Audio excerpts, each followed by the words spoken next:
Hello everyone, इस video में आप सबका स्वागत है। अगर आप क्रिकेट शौकीन हैं तो फिर आप फैंटेसी क्रिकेट भी ज़रूर खेलते होंगे, लेकिन क्या आप कभी फैंटेसी क्रिकेट खेलते हुए ग्रैंड लीग जीत पाए हैं? क्या आपको पता है ग्रैंड लीग जीतने के लिए क्या तरीके आजमाए जा सकते हैं, क्या स्ट्रेटजीज लगाई जा सकती हैं, किस लॉजिक के साथ में आप अगर अपनी टीम बनाएंगे तो आप ग्रैंड लीग जीत पाएंगे, इसके चांसेस बहुत ज़्यादा बढ़ जाएंगे।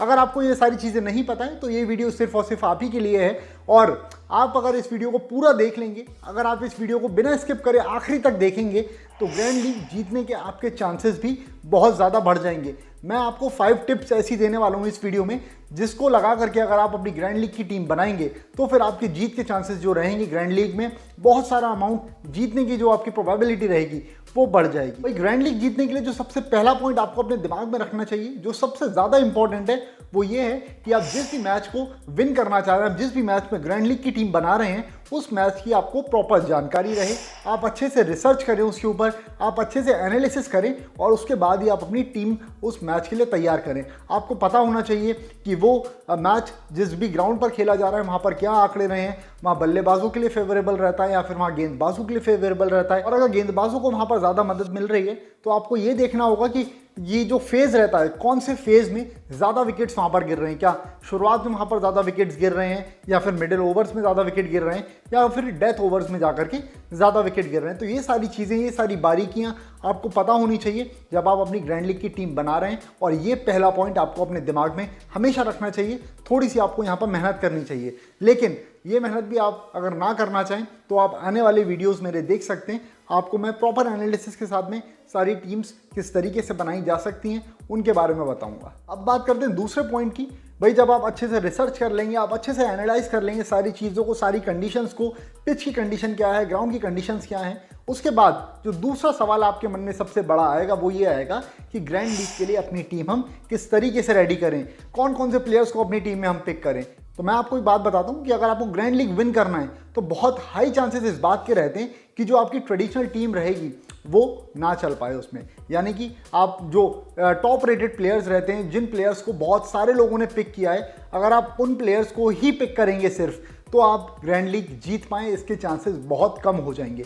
तो आपको थोड़ा सा आउट ऑफ द बॉक्स जा करके सोचना पड़ता है, सोचना चाहिए आपको, और आप ऐसे प्लेयर्स भी पिक करें जिनको बहुत सारे लोगों ने पिक किया है। परसेंटेज सिलेक्शन का वहाँ पर दिख जाता है। ड्रीम 11 में आप खेलते होंगे या किसी और भी आप ऐप में खेलते होंगे तो आपको पता चल जाता है कि कितने परसेंट लोगों ने इस प्लेयर को पिक किया है। हाई परसेंटेज जहाँ पर रहता है आप उन प्लेयर्स को भी पिक करें, लेकिन उनके साथ में आप ऐसे प्लेयर्स भी पिक करें जिन पर सबकी नज़रें कम रहेगी, और अगर वो प्लेयर चल जाते हैं तो फिर आपको ग्रैंड लीग जीतने से कोई भी नहीं रोक सकता है। अब बात करते हैं तीसरे पॉइंट की। इससे पहले जो हमने बात की उसमें मैंने आपको बताया कि परसेंटेज देख करके अगर आप पिक कर रहे हैं अपनी टीम, जो ट्रेडिशनल प्लेयर्स आप पिक कर रहे हैं जो कि आपको लग रहा है कि चल जाएंगे, बहुत सारे लोगों ने भी अगर उनको पिक किया गया है तो आप ग्रैंड लीग जीत पाएंगे, इसके चांसेस बहुत कम हो जाएंगे। तो इसीलिए आपकी जो ग्रैंड लीग की टीम रहेगी आपको इस कॉम्बिनेशन से बनानी है अपनी टीम कि उसमें वो प्लेयर्स भी रहें जिनको बहुत सारे लोगों ने पिक किया है, कुछ ऐसे प्लेयर्स भी रहें जिनको कुछ लोगों ने पिक भी किया है, कुछ लोगों ने छोड़ा भी, यानी कि जो प्लेयर्स का परसेंटेज 50 के आसपास रहता है आप उन प्लेयर्स को भी पिक कर सकते हैं। और कुछ प्लेयर्स आपकी टीम में ऐसे होने चाहिए जिन पर बहुत कम लोग अपना दाव लगा रहे हैं। अब अगर कोई ऐसा मैच चल रहा है जिसमें एक नए प्लेयर को मौका मिला है, कोई डेब्यूटेंट है वहाँ पर, तो भाई जब टीम उसको खिला रही है तो वो गेंदबाजी करे, या गेंदबाज होगा तो अगर बल्लेबाज होगा तो बल्लेबाजी करे, इसके चांसेस बहुत ज़्यादा रहते हैं। तो ऐसे में आप उस प्लेयर को अपनी टीम में पिक कर सकते हैं, क्योंकि बहुत सारे लोगों ने उसको पिक नहीं किया होगा, क्योंकि बहुत सारे लोगों को उस प्लेयर के बारे में पता नहीं होगा।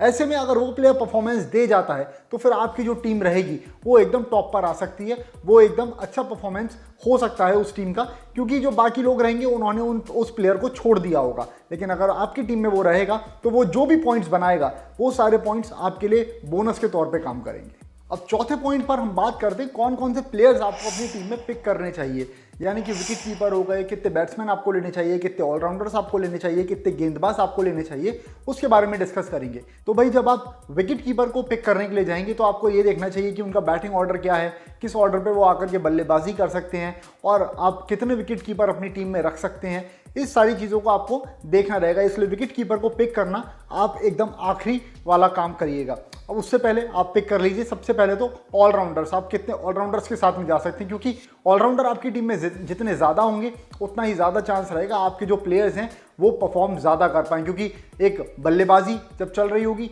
तब भी आपका एक प्लेयर काम में रहेगा, एक प्लेयर आपका लाइव रहेगा, और जब टीम की गेंदबाजी रहेगी तब भी वो प्लेयर लाइव रहेगा। अगर मान लीजिए इफ इन केस बल्ले से वो कुछ खास नहीं कर पाया, लेकिन अगर उसकी गेंदबाजी आती है और उस गेंदबाजी में वो आकर के out of the box performance दे जाता है, तो फिर वो आपके लिए चांदी ही चांदी होने वाली है। तो ऐसे में आप ऑलराउंडर्स पहले पिक कर लीजिए अपनी टीम में, कौन कौन से प्लेयर्स को आप पिक कर सकते हैं, और उसमें भी जो मैंने पहले वाले दो पॉइंट्स आपको बताए थे, परसेंटेज ऑफ पिकिंग और कौन कौन से प्लेयर्स किस तरीके से आप पिक कर सकते हैं, उन दोनों पॉइंट्स को आप ज़रूर ध्यान में रखिएगा। आप ऐसे ऑलराउंडर्स भी पिक कर सकते हैं जिन पर बहुत ज़्यादा लोगों की नज़र ना हो, जिनके बारे में बहुत ज़्यादा लोगों को ना पता हो। अगर आप ऐसे प्लेयर्स अपनी टीम में पिक करेंगे और अगर वो चलते हैं तो फिर आपका एक जो रहता है ना रेशो विनिंग का, वो बहुत ज़्यादा बढ़ सकता है। उसके बाद में आप पिक कर लीजिए अपने गेंदबाज, क्योंकि भाई देखिए एक बल्लेबाज को सिर्फ एक बॉल लगती है आउट होने के लिए, और अगर वो आपका प्लेयर आउट हो गया तो फिर आपका वो प्लेयर जो हो जाता है पूरे मैच के लिए वो डेड हो जाता है। लेकिन जो आपका गेंदबाज रहता है उसके पास 4 ओवर रहते हैं।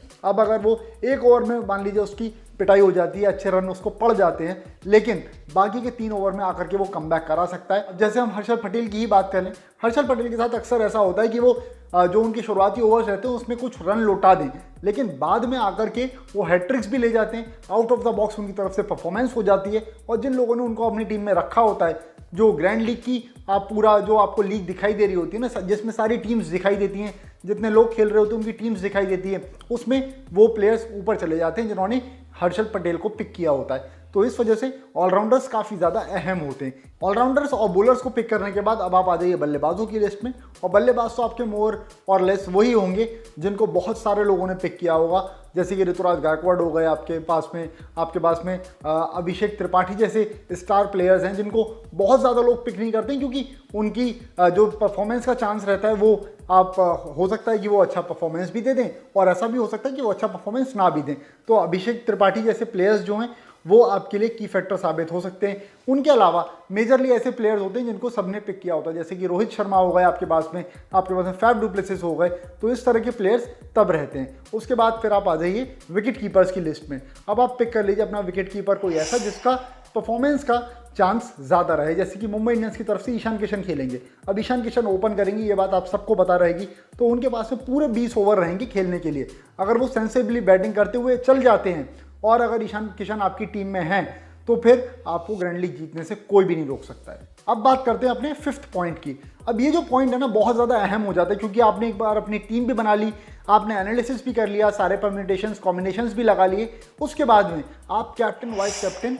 किसको बनाए, ये सबसे बड़ा सवाल आप सबके मन में रहता होगा। तो एक छोटी सी टिप आपके लिए ये है कि जब आप ग्रैंड लीग खेलें तो जितनी टीम्स उतारने के ऑप्शंस आपके पास रहें, आप सारी टीम्स को उतारें वहाँ पर, और आपके कैप्टन वाइस कैप्टन भी जो हैं वो सारी टीम्स में आप अलग अलग रखें, जिससे कि कोई भी अगर प्लेयर चलता है और वो आपकी टीम में फिर कैप्टन वाइस कैप्टन होगा ही, क्योंकि आप अगर 20-20 टीम्स उतार रहे हैं, 25-25 टीम्स उतार रहे हैं, तो फिर परम्यूटेशन कॉम्बिनेशन जो है आपका वो ऐसा बैठ ही जाएगा कि आपका हर प्लेयर जो है वो कैप्टन वाइस कैप्टन हो सके। तो इस तरीके से अगर आप अपनी टीम बनाएंगे और अगर आप wisely captain vice captain pick करेंगे अपना, तो हो सकता है आपके चांसेस ज़्यादा रहें। और ऐसे में आप जो वेटेज देंगे ना, परसेंटेज ऑफ पिकिंग कैप्टन और वाइस कैप्टन, वो आप ऑलराउंडर्स के ऊपर और गेंदबाजों के ऊपर ज़्यादा रखें इन कंपैरिजन टू बल्लेबाज या फिर विकेट कीपर्स, क्योंकि ऑलराउंडर्स के पास में मौका रहता है 2 बार परफॉर्मेंस देने का, या एक बार बल्ले से एक बार गेंदबाजी से, और जो बॉलर्स रहते हैं उनके पास में 4 ओवर्स रहते हैं, और 4 ओवर्स में से 1 ओवर भी अगर वो अच्छा फेंक देते हैं जिसमें वो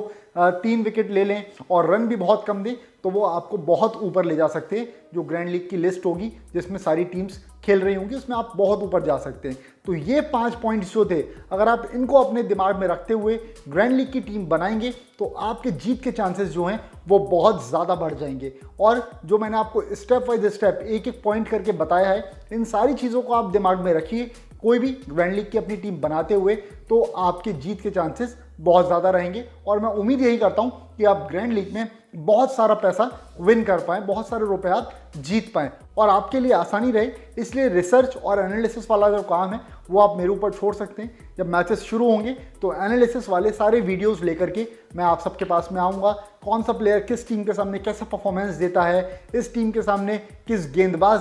ने अच्छा परफॉर्मेंस दिया है अपना, कौन से बल्लेबाजों के सामने कौन सा गेंदबाज चलता है, वो सारी चीज़ें मैं आपको बताऊंगा। तो आपको करना कुछ नहीं है, बस अपनी आप टीम बनाइए और फॉलो कर लीजिए, और आपको जो भी कुछ मैचेस रहेंगे उनके अपडेट्स को लगातार मिलते ही रहेंगे। अब मिलता हूं मैं आपसे अगले वीडियो में।